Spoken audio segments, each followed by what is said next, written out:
always reacting to them. We need to think about turning that around. And here's a few more examples along those lines of a mindset change. When we talk about change and solutions, ultimately they all boil down to changing your own life. These bigger issues that would require teamwork, that change boils down to you personally in the way you think about it. Here's some examples. Those illegal border checkpoints that aren't on the border, Pastor Steven Anderson, if you're not familiar, checkpointusa.org, if you're not familiar. Search engine that stuff. We need to organize a team of at least 500 motorists. In shifts or one parade, it wouldn't matter. Take a Saturday, a Monday, a Tuesday, every day of the week if you want.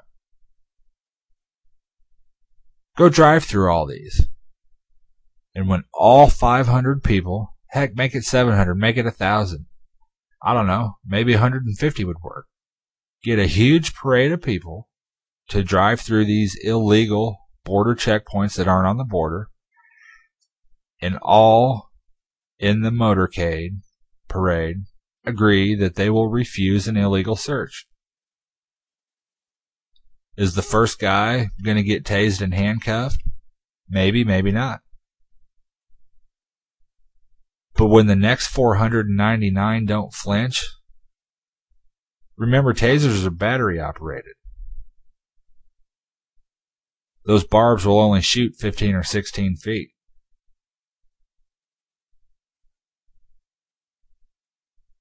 How many checkpoints would these 150 to 700 motorists have to drive through over and over and over and over until the Border Patrol packed up and, I don't know, went down to the border?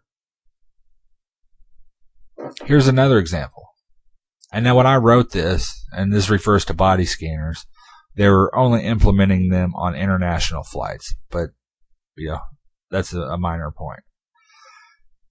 We need to find the cheapest international flights, get a truth squad to book every single seat, and every single person refuses the body scanner. And every person on the flight could have, I don't know, boyfriend, girlfriend, friend, roommate, be in the waiting area with a camera and just film the TSA. Yeah, they have tasers and handcuffs too. 240 people, paying customers with tickets ready to go, all refusing the body scanner. How many of those flights would it take before the airport and or the paying customers took the body scanner outside and, like that famous scene in Office Space, just got some baseball bats? I don't think it's technically violent if you beat the crap out of a machine. Here's another idea. We Are Change. Brilliant organization. The fact that it's not an organization is one of their finest points. Citizen media, and we'll get into that in future shows. Everybody wants to cry about, Fox News and CNN. Well, turn them off and let's go film these politicians ourselves. Ask them questions that, Robert Gibbs, is that turd's name? Here's the idea. What if we got all of the We Are Change chapters to have a coordinated ask your local representative about 9/11 on camera day? Now, whether you ask them about Building 7 or proof of an actual airplane hitting the Pentagon, the question doesn't really matter.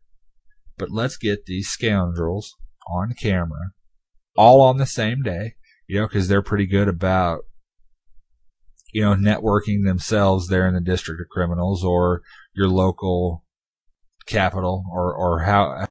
Just an idea. If all the We Are Change chapters on the same day had an Ask Your Representative about 9/11 on camera day. That'd make a YouTube extravaganza, wouldn't it?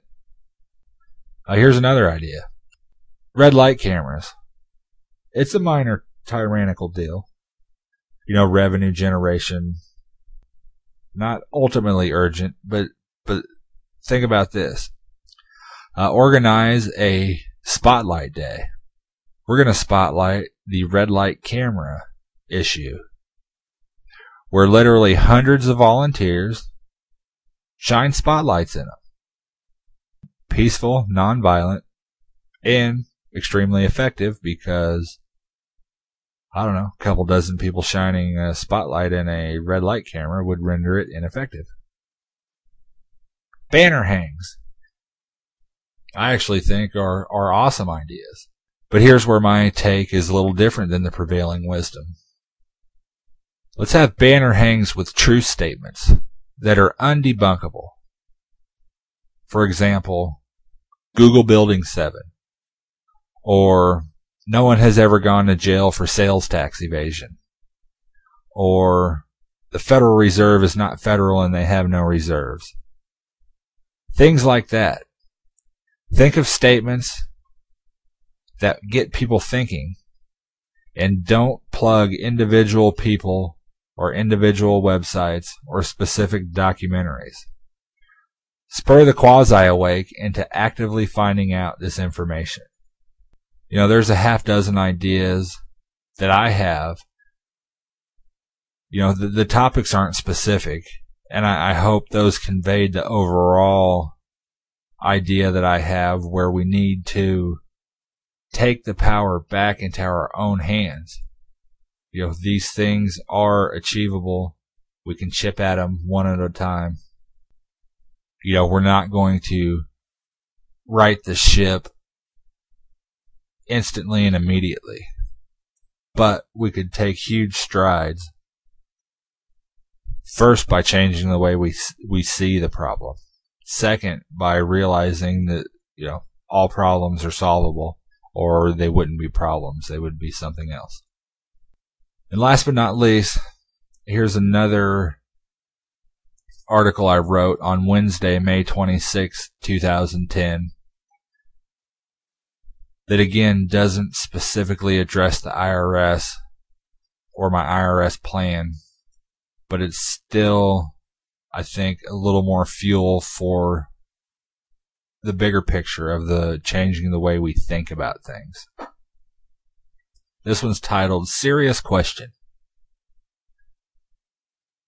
How long did the colonists argue with, gripe about, protest against, write letters to, sue in court, the King of England before they said, forget it, we're just going to start our own game? Is it time to stop wasting energy and effort with this government and start a new one? Has anyone noticed the loopholes that are in the Constitution yet? Would it be possible to keep the Bill of Rights, the Magna Carta, and draft a new Constitution that closes the loopholes and clearly defines the limits of any government, Congress, the President, the judges? You see, because the judges, Congress critters, and the President are beyond corrupt, and we somehow seem to think that we can still convince them to play fair. I feel we need to redirect our efforts into building something new. We're at a fork in the road. Do we choose self-sacrifice or human sacrifice? Finally, let's throw in this bonus article. This one's related to both the way we think and also the tax issue. I wrote this Friday, April 9th, 2010. It's called Thought for the Day. This pertains to your own specific pay period, whether it's weekly, bi-weekly, monthly, etc. Imagine if they took out all of the sales tax you would spend in that pay period? What if